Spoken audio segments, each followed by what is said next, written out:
Hey guys, Paul Litchfield here with Litchfield Financial. Today I want to talk to you about the 4 pillars of financial planning, or the 4 steps you should take in order to achieve personal financial success.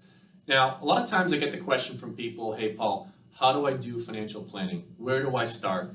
And I know this can be a very overwhelming process, so what I've done is taken this broad topic of financial planning and broken it down into 4 individual buckets, which hopefully makes it easier for you to understand the process in its entirety. Now, let's talk about those 4 pillars. What are they? The first pillar is investment planning, okay? This answers the question, where should I invest my money? We'll talk about things like asset allocation, portfolio construction, risk management, and many other concepts that will be discussed in later videos.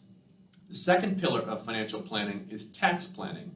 Now, tax planning in my mind goes far beyond punching numbers into a TurboTax or having your CPA send your 1040 off to the IRS along with the check. We want to talk about things like, how do I mitigate my tax liability? How do I legally pay less tax dollars to the IRS? We'll discuss tax planning in later videos as well. The third pillar of financial planning is estate planning.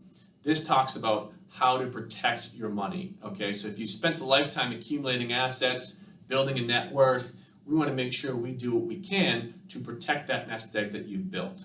We'll talk about estate planning in later videos. The fourth pillar of financial planning is this catch-all, general financial planning. This is where we'll talk about things like retirement planning, education planning, real estate analysis, should I rent or should I buy, and many other concepts. Stay tuned in future videos. We'll talk about these 4 pillars in more detail.